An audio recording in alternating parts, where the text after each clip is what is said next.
My young friends, today I am going to speak to you on Jainism in India,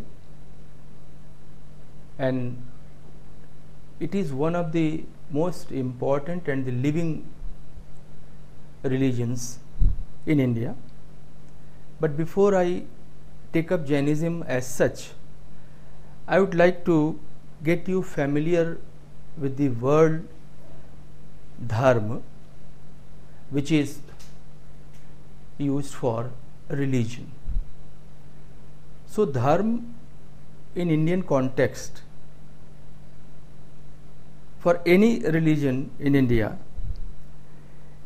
should be taken to represent 3-4 important things.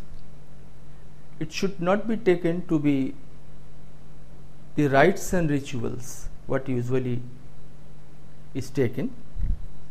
Rather, it is a social code of conduct formulated by the ancient wisdom or the ancient preceptors. Second, I would rather like to call it that it tells us about the art of living, how one should live, what best behavior one should adopt or accept in his life to become a real and ideal human being who could be useful for the society, not only to him. And that is religion. And another point is that Jainism has been one of the 3 main religious and cultural streams in India. The one and the root and the ancient most was Vedic religion, from which came out 2 streams of Shramanic traditions. Shramanic tradition means the ascetic traditions, the traditions which were concerned more about the renunciation and the austerity. And to Shramanic tradition were associated Jainism as well as Buddhism. So what was the need of the emergence or formulation of 2 new religions as Jainism and Buddhism?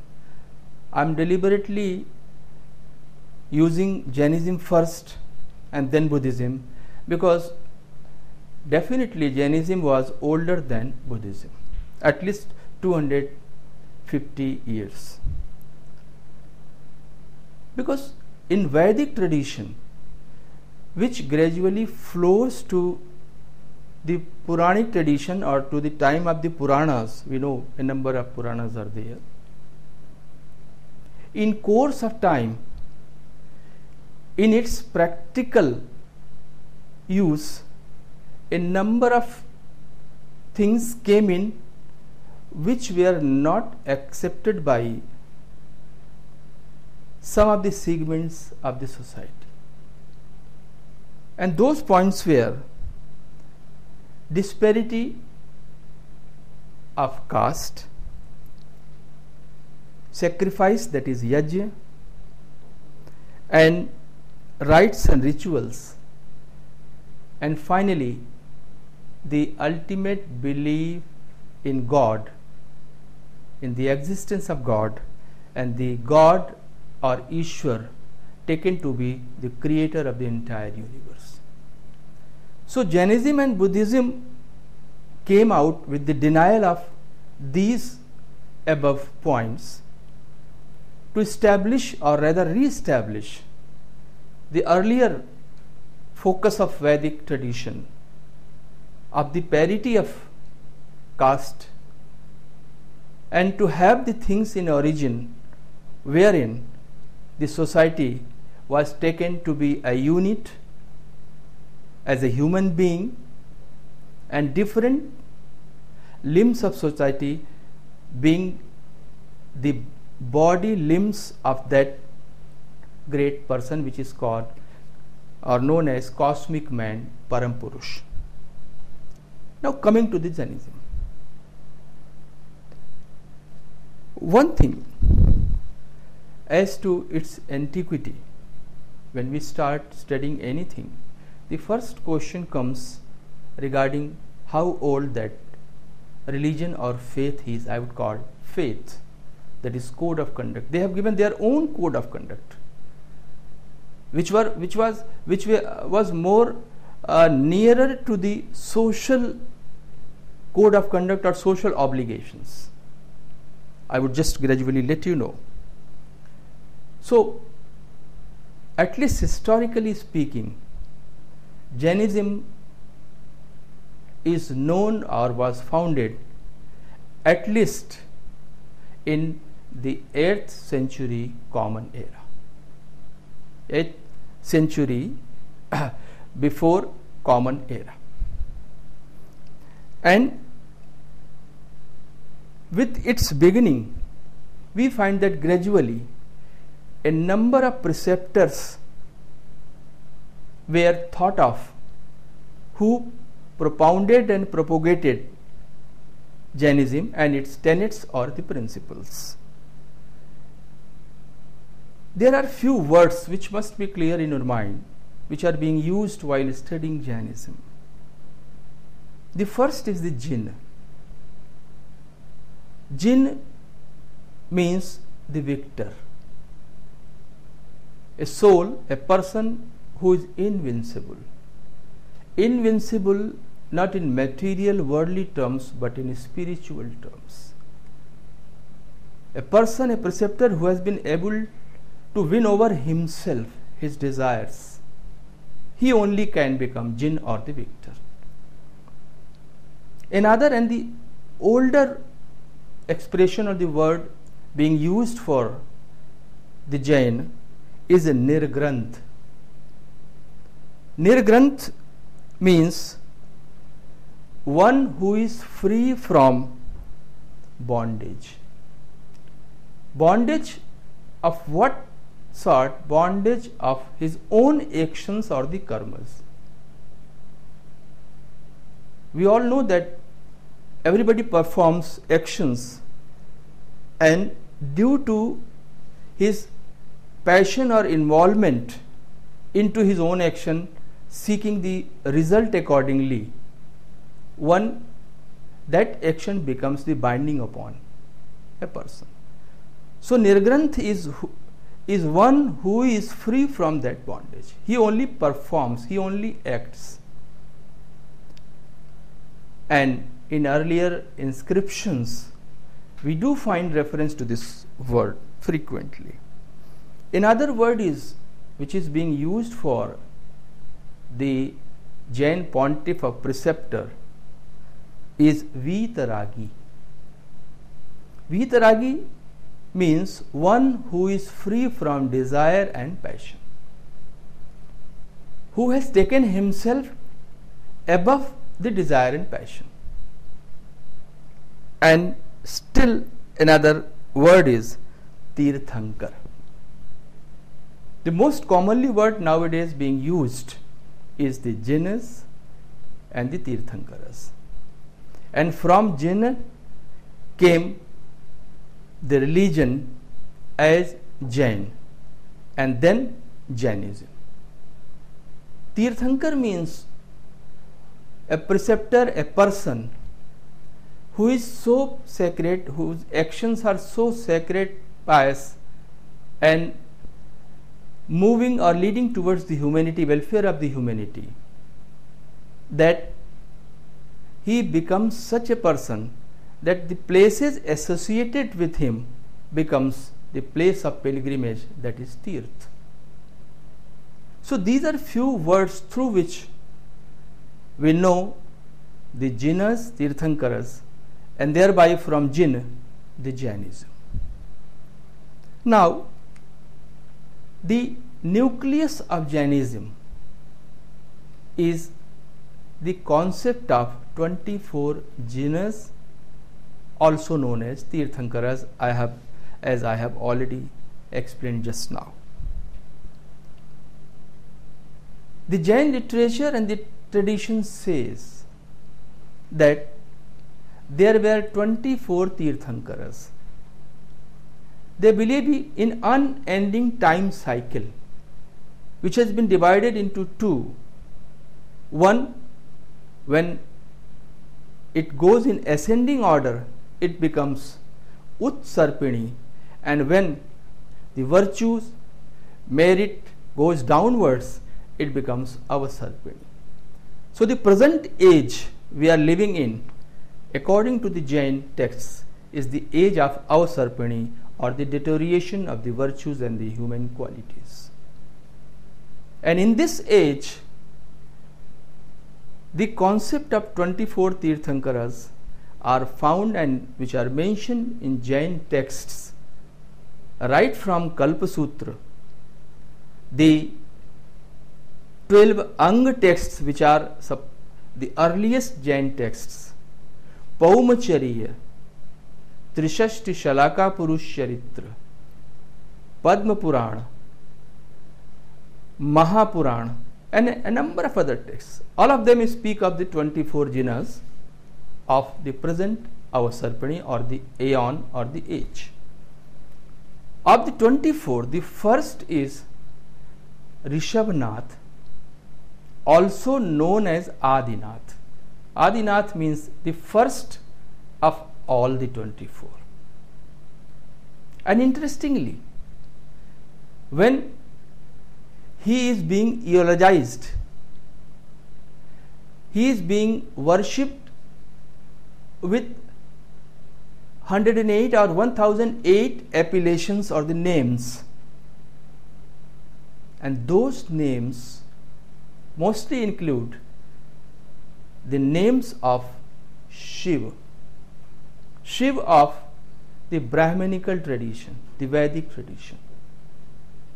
The Shiva is there, the Shankar is there, Tripurari is there, and a number of other names of Shiva have been accepted for Rishabhnath.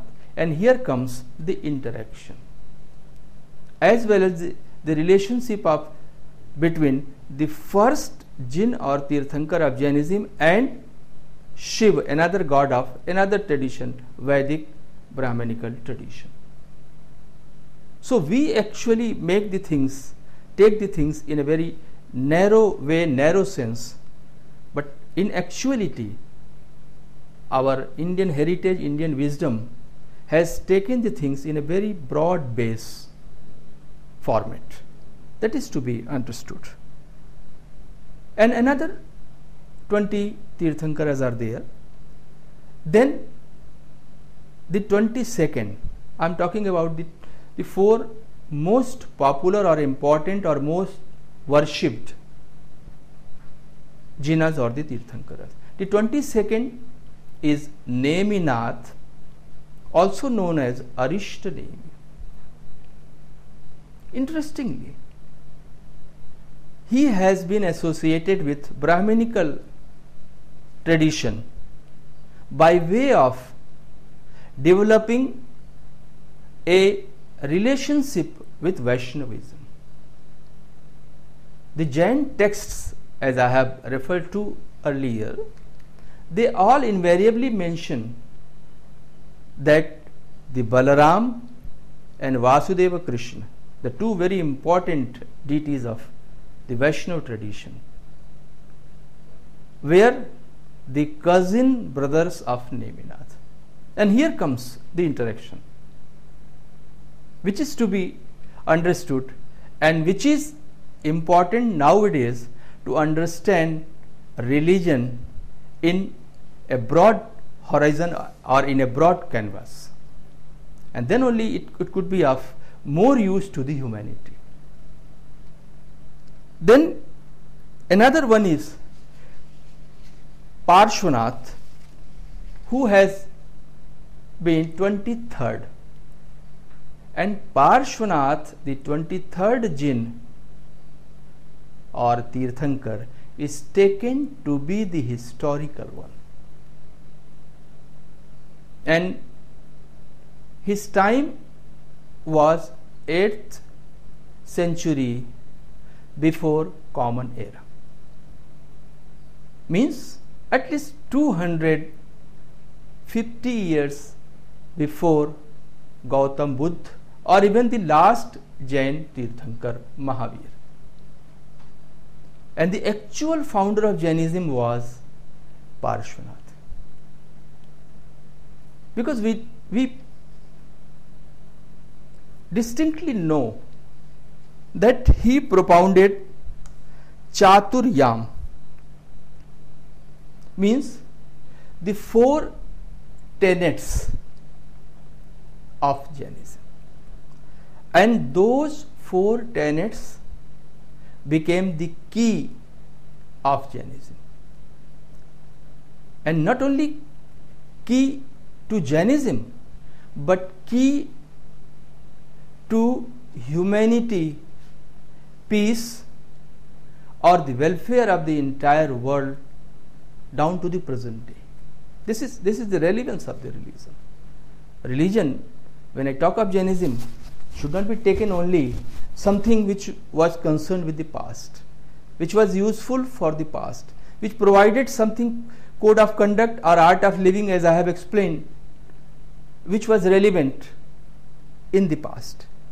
It was equally important for the present and more for the future. I will just explain. The 4 tenets are Satya, truth. It's a perennial expression. Truth in all the cultures, all the civilizations, all the religions is the most important, is at the top. And truth is taken to be the God, Ishwar. Second is ahimsa, that is non-violence. And non-violence was very rigorous in Jain context. Not only physical violence to anybody, even the mental or worldly, even speaking something wrong for somebody else was taken to be the violence. Third is asteya, means non-stealing. Not to take somebody's object or thing by way of stealing. And fourth is aparigraha, that is non-possession or non-acquisition. Very important. Nowadays we are more and more possessive. We have so many things, but still we want to have more, and this becomes endless.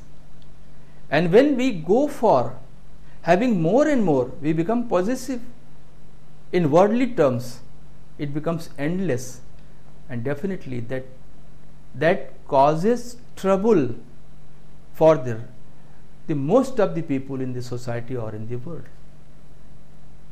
A thing which could have been distributed among more people is being confined to only a group of people who are affluent, who are sufficient to have more and more and more. And therefore, non-possession, truth, violence, non-stealing, they become not only the basic tenets of Jainism for the past 8th century before Common Era, or during the centuries in Common Era, but more important in the present day context in 21st century. The problems, we can see how these basic tenets of Jainism could come to help us restore peace, to curb violence, to pacify the people, and make the society, Indian and in global terms, happy and peaceful. If we just adopt these 4, not merely as principles, but we put it into our own observation or action in our day-to-day life, let it be to the point of the minimum, but We should start it. Unless these are put into our practice, Jainism will become senseless. There is no point of reading, studying Jainism if we are not going to accept it as the reality and as a practical religion. And it is for all other religions. All other religions speak of so many nice things, good things, and those things are always for the welfare of the society, entire society. One has to put it into the practice, the very practice. Then only we can rationalize, we can underline the importance of religion in present context. Now, the last jinn or Tirthankar was Mahavir, 24th, last of the present aeon or the age, that is Avasarpini. He is also known as Vardhaman. He has not added anything but just one thing into the 4 basic tenets propounded by Parshvanath, the earlier Tirthankar, and that was Brahmacharya, that is celibacy. And here comes the importance of putting the things into our life in action, in actual action. Because that brahmacharya or celibacy is, unless the principles are being translated into our own action, any principle, any tenet become meaningless. Meaningless to us, meaningless to the society. Because the religion is meant for the welfare of an individual, upliftment of an individual, and also through individual its collectiveness comes to make the betterment for the society, and it goes up to the point of the nation and the world. And that has always been the goal or the objective or the motive of the religion. And that was, of course, with Jainism. Jainism, which was a very practical religion. You have seen that these 5 principles, Satya, truth, Ahimsa, non-violence, non-stealing, Asteya, Aparigraha, non-possession, and Brahmacharya, celibacy, were not merely the tenets, but those were the actual code of conduct to be observed, to be practiced. Now, there are some other points which I would like to explain. That Mahavir being the historical one, let me stop and tell you at least something about Mahavir. Mahavir was the senior contemporary of Gautam Buddha, the founder of Buddhism, senior contemporary. He was born in 599, usually it is accepted, 599 before Common Era, and lived up to the age of 72 and attained salvation or nirvana at the age of 72 in 527 before Common Era. And during this period, he married to Yashodhara, he had a daughter, then he renounced the world.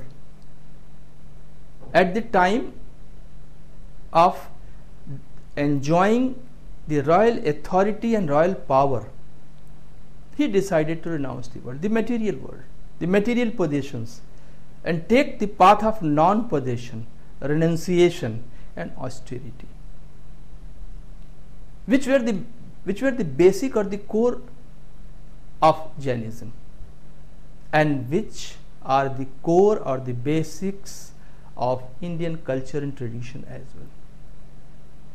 Indian culture and tradition has never been the culture of possession.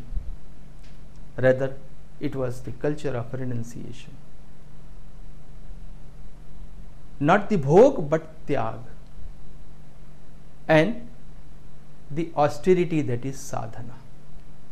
Because austerity makes us eligible to make self-introspection.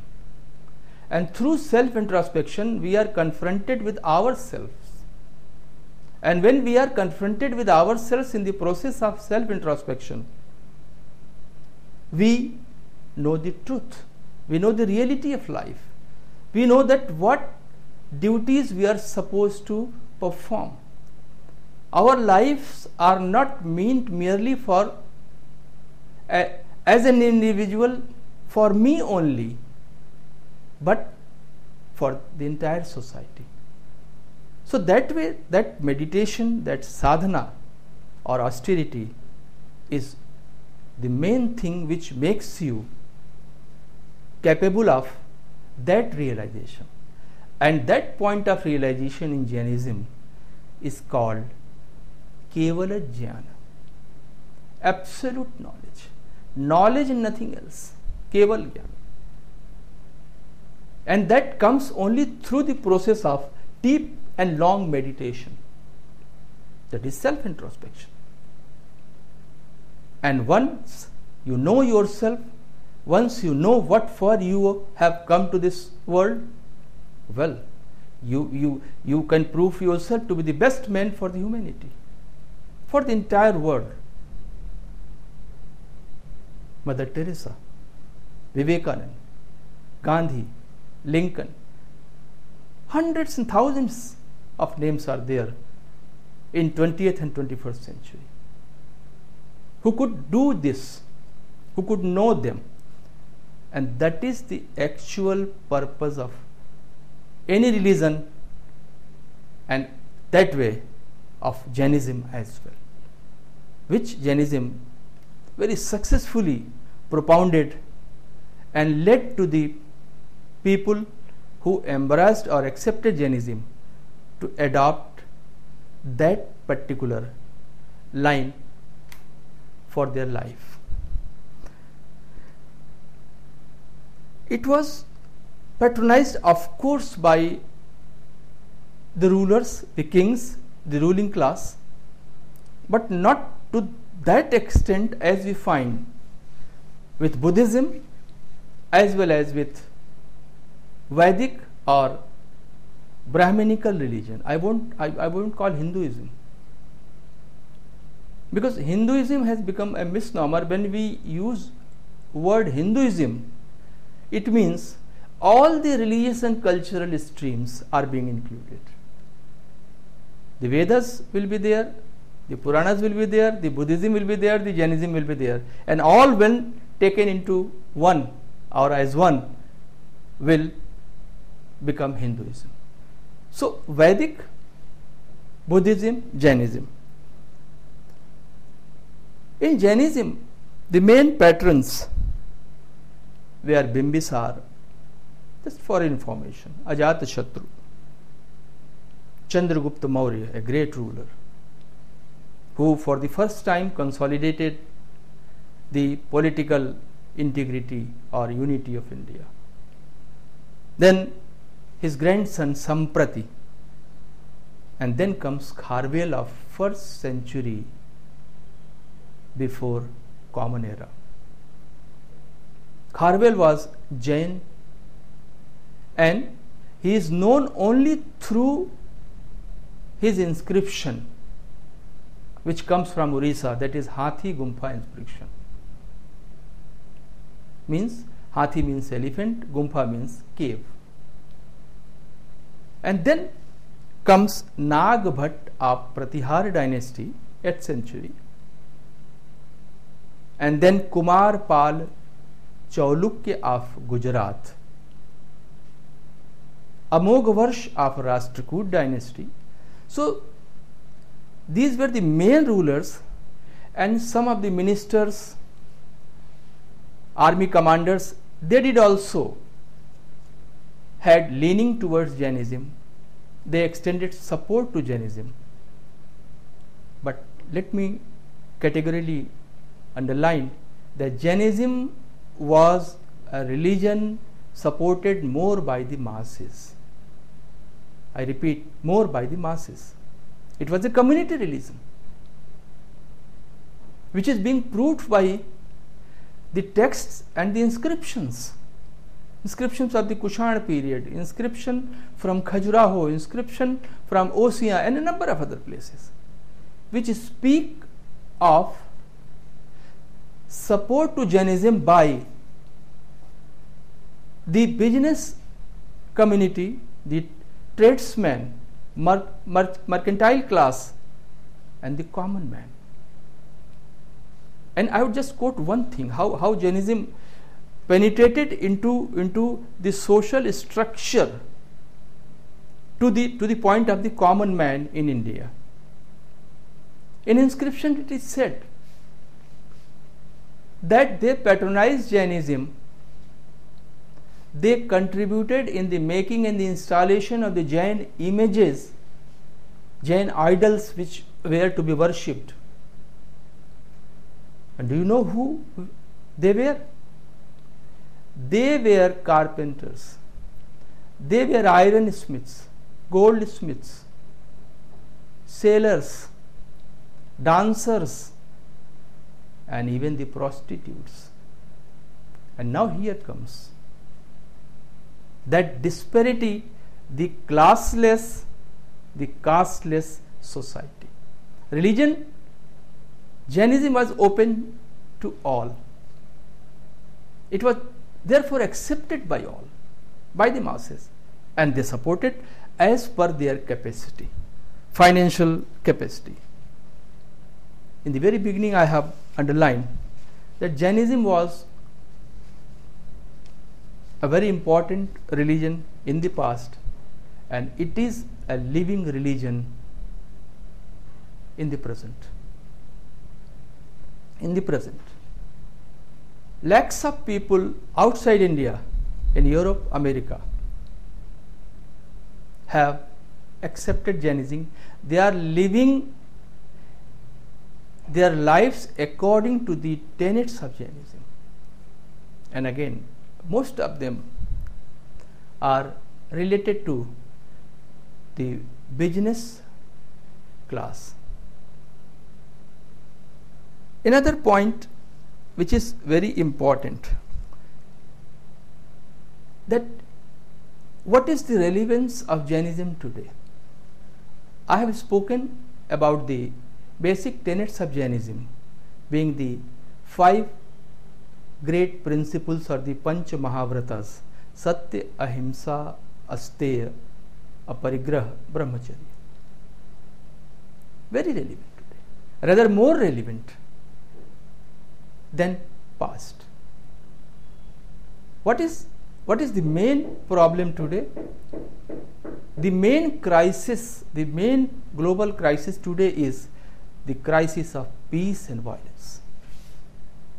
Everywhere we can see, from the root point of the family, of an individual, to the society, to the point of a nation, and going to the extent of the world. Everywhere violence. Violence of different kinds, different types, mental, physical. And what is desired? What should be the ultimate objective? What every nation, what every society, what every family talks about to achieve? That is the peace. That is the peace. And the peace was the ultimate objective of Jainism. Through the following of, through the actual translation into action of the Jain tenets in life, one could easily achieve that objective, and that objective is the peace. And peace only can bring the harmony, the mutual understanding, resulting into development, resulting into global peace and eradication of the violence. The sermons all the Tirthankaras gave, the Mahavir, Parshvanath predecessor, or even the earlier Tirthankaras, the main motto of their sermons were always how to achieve the peace. Naturally, peace will start to the point of an individual first. The peace should be first of our own mind, because it is an individual who creates, who is an integral part of the society or the family. And from individual peace, it goes up to the point of the national and the global peace. So to achieve that objective, which is the most important, essential today in 21st century, the peace and eradication, total eradication of violence. In that, the tenets or the principles of Jainism could serve as model, and not merely as model, but it should be a model for practice of an individual, practice for a society. So that way it is very relevant. Another thing which I would like to talk, that which pertains to art. In art we see some objects in visual forms. The form is there, the external features are there, and we take them to be merely either as objects of worship, inviting our reverence or adoration, or as objects of aesthetic appreciation. But art is something beyond being an object of aesthetic appreciation or an object of adoration or worship. The point is that whether or not we are able to get into the very spirit of the creation or the process of creation of that art. I will just explain. The Jinas or the Tirthankaras form the nucleus of Jainism. Their lives, their teachings, they are all models for past and present. But from the world of words, means the texts, when they enter into the world of forms, visual forms, how to explain or how to disseminate or communicate those tenets, they wonderfully explain, wonderfully. You would always find the Jain Tirthankaras either sitting cross-legged in the attitude of meditation, that is contemplation, which is called Dhyana Mudra, or standing erect with both the hands hanging down to the knees, which is known as Kayotsarga Mudra, the attitude of dismissing the body, the denial of the body. These two postures, one is the posture of self-introspection, meditation, and self-introspection only will lead you to the point of self-realization, and that realization of the truth, and the truth will be to attain, to find the peace for yourself and for the society. And that Kayotsarga Mudra is the posture of austerity, sadhana, as well as total renunciation. When you renounce everything, you become non-possessive, aparigraha, and non-possessive to the extent that you even drop the drapery, clothes, and become sky-clad, digambar. So these postures, when you look at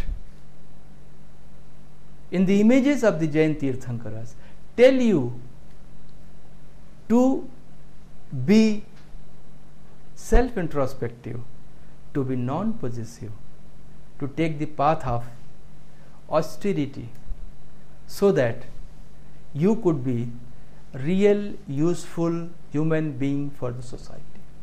So here comes the utility of the religion in modern context, and we should always study our past in the context of how much and to the what extent it is relevant today, relevant to us, relevant to the entire humanity. So no confined importance. We have, I would just pinpoint certain landmarks. In Jainism we have Triratna, three jewels, very important. Those three ratnas or three jewels are Samyak Gyan, right knowledge, Samyak Darshan, right faith, and Samyak Charitra, that is right conduct. You see how beautifully they have explained the entire process, that the things start from knowing, that is knowledge. Then you contemplate that, then you ponder upon it, think about it, that is darshan. And if that is the end, that is not going to serve the purpose. That must come into your action. That must become the reality of your life, that is right conduct. And if all three are together, then it is supposed that you have achieved the three jewels of Jainism. So these are rightly named as Triratna or three jewels. And you can understand that how useful these are. Jainism has been divided into two main subsects. One is Shwetambar, means the Tirthankaras wearing the drapery clad, the lower garment, the dhoti will be there.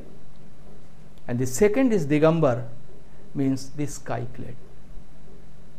Total nude figures you would find. And nudity is not at all obscene or vulgar. Nudity makes you closer to the nature, helps you to know better yourself, gives you the real exposure to the nature, and also that you have adopted the path of total non-possession, free from desire and passion.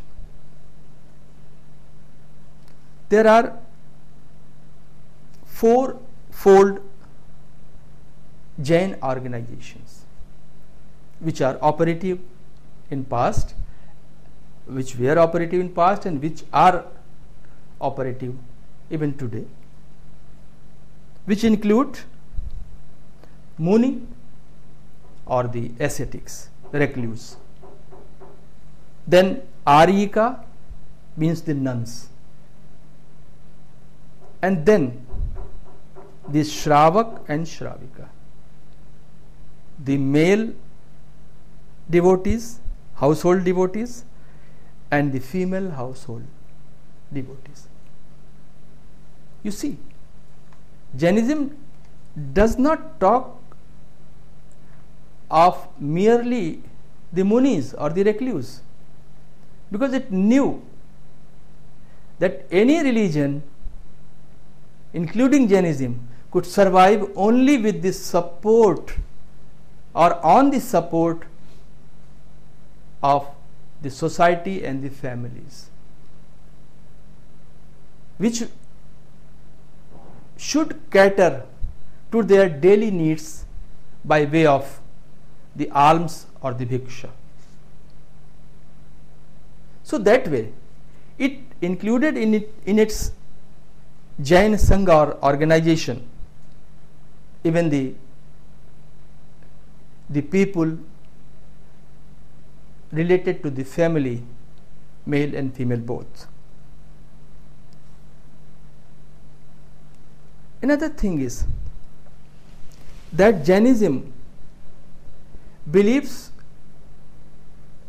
in life, not only in us, human being, but life in the trees, plants, and of course the animals, reptiles and all that. Of course that is here. The tree, plants.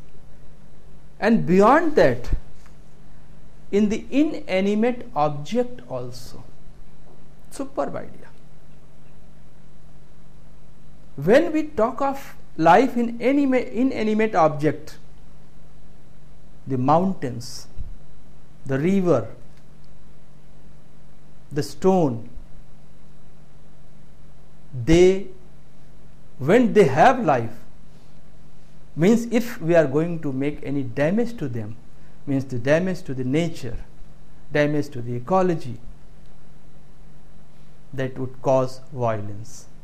So how beautifully they have included them so as to protect them, so as to sustain them and take them to be very important and essential for our life.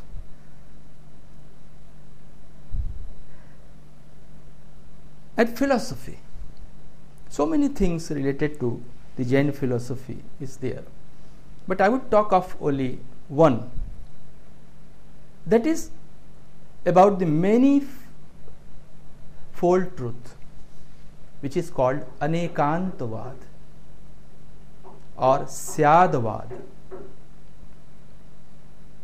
They say that truth is manifold, and as a human being, none of us is capable of knowing a truth in its total entirety. The wholesome truth is beyond our apprehension, our understanding. And they have wonderfully given the example that an elephant is there and few blind people are brought close to the elephant, and they were asked to touch different body parts of the elephant, and they have described and defined elephant in different ways, and all were correct. So that way, only the jinn or the tirthankar or any supreme being who is enlightened, who has attained the absolute knowledge, Keval Gyan, could only understand the wholesome truth. Do you know what is the practical importance of this? This shows that what happens, we say something and then we stick to it, that this is the fact, this is the truth, nothing else could be the truth, and we just reject, we don't even listen to the others. And this Anekantvad or the manifold aspects of truth of Jainism tells us that, well, you are also correct, and somebody else who is saying something else is also correct, because so many dimensions of truth are there. And as human being, means it resolves the conflict of ideas. So how scientific the entire religion was and how relevant it has become nowadays, you all can understand from what I have been telling you. Now, Jainism has contributed not only to the society by way of the truth, non-violence, non-stealing, non-possession and celibacy principles, giving the three jewels, giving the philosophical tenet of anekantvad, but it has equally contributed to the art which has been an integral part of culture. By way of the images of the jhanas, I have explained in two customary postures, dhyana mudra, kayusya mudra, again indicating very important things. The temples, and the most important, they are spread almost all over the country.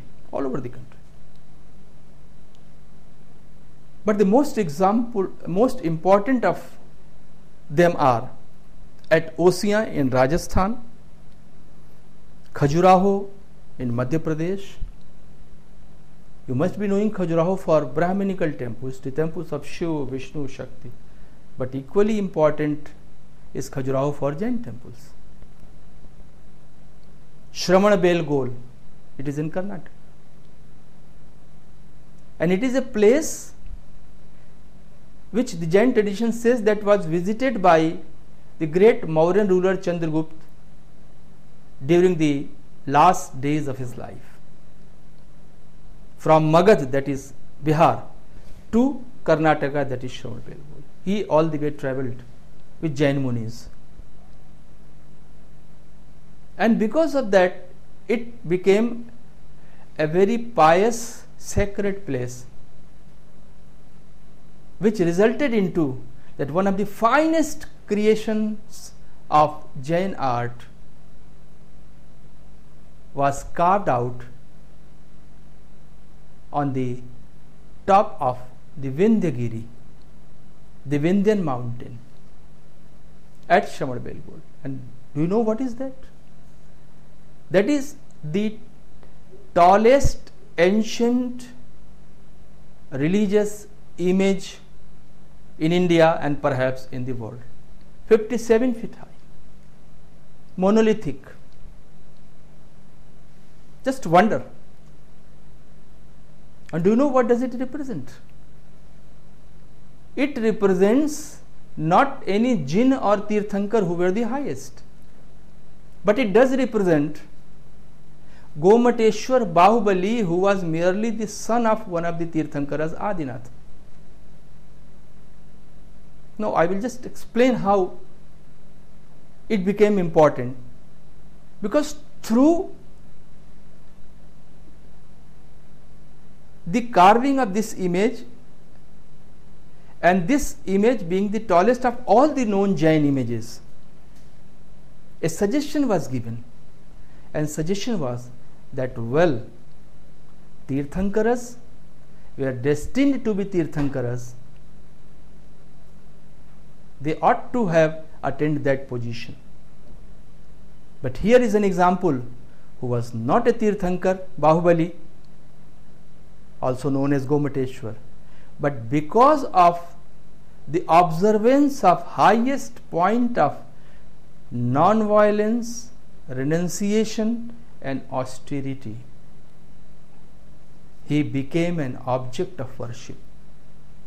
He became an object of highest worship, to the extent that the tallest image made in India was that of Gomateshwar Bahubali.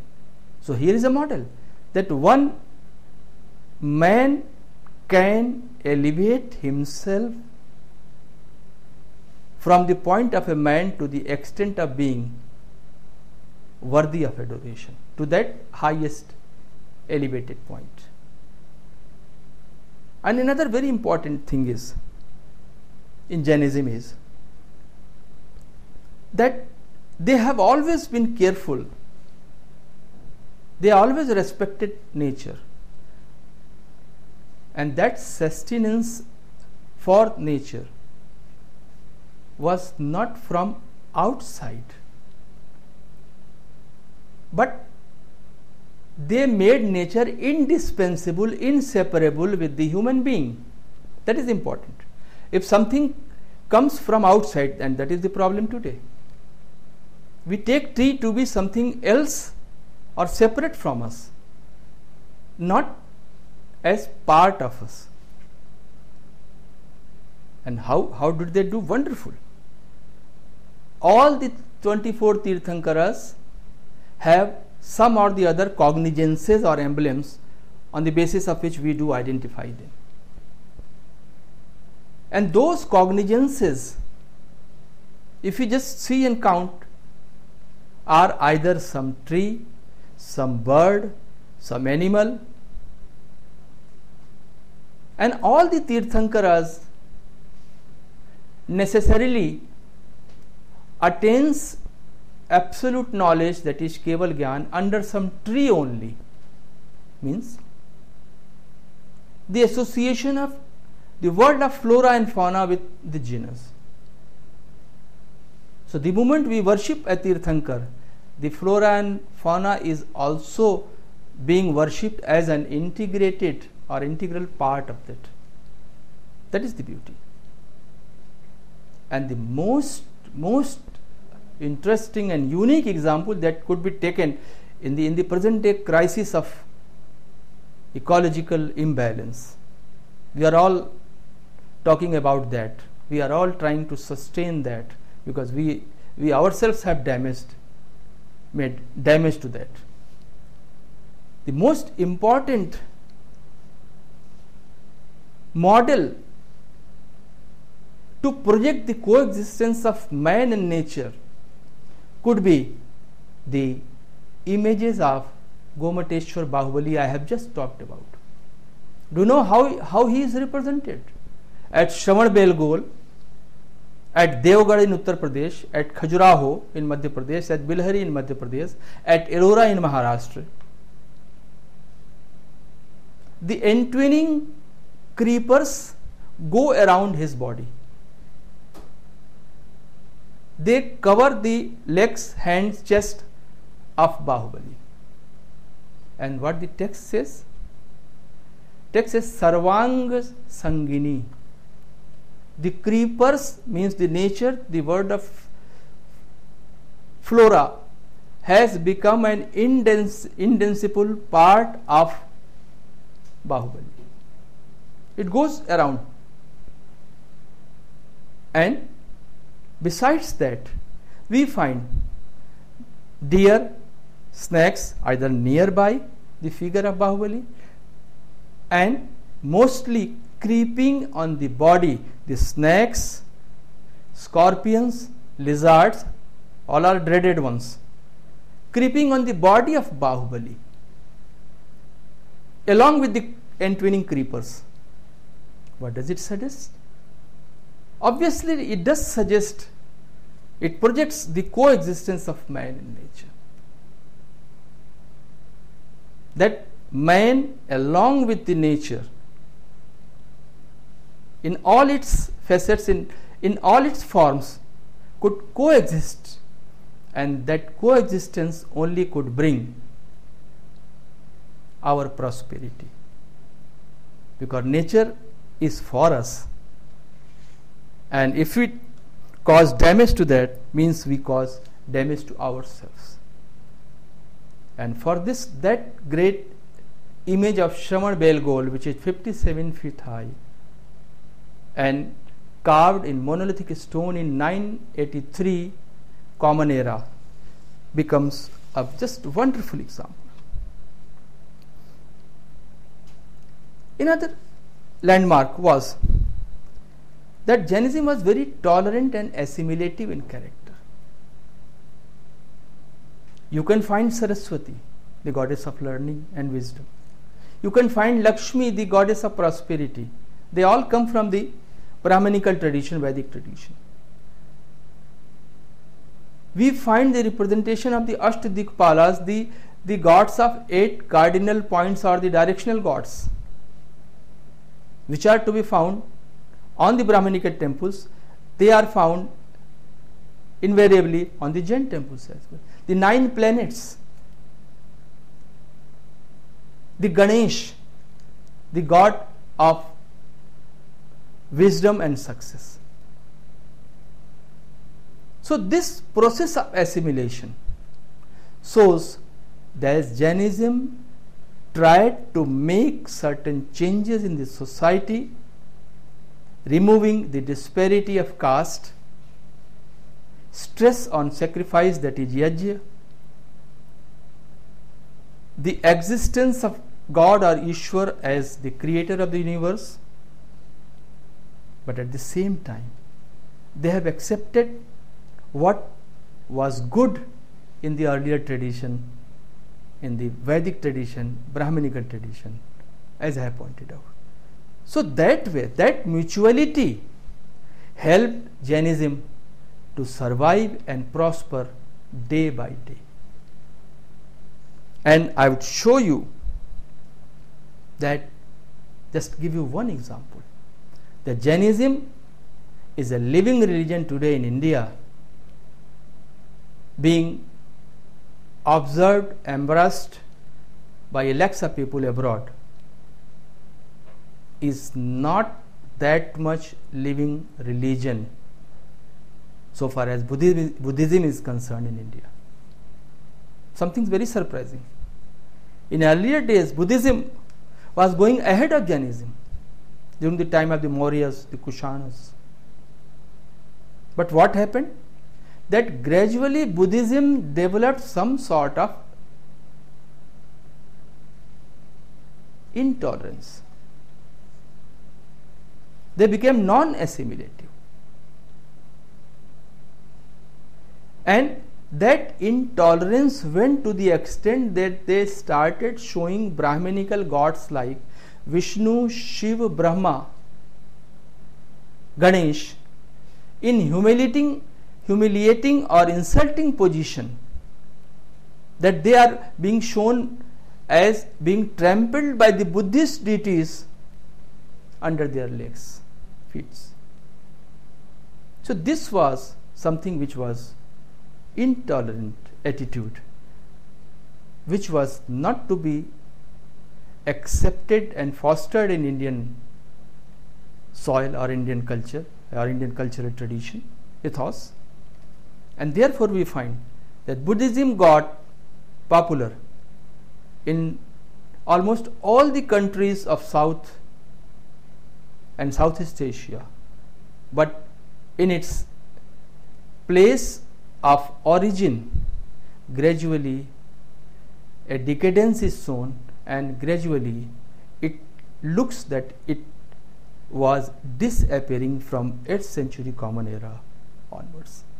Therefore, these were some of the points which I wanted to stress, and especially any religion not merely as principles or tenets, static tenets. No, religion has to be always developing, and religion has to be relevant in the context of present day humanity, present day society.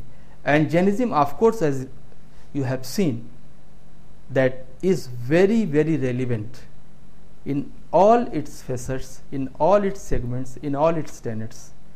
And I hope I have been able to make my points clear and make you understand what Jainism was and what Jainism is today, and whether Jainism is a religion worthy of observation in our own life. Thank you.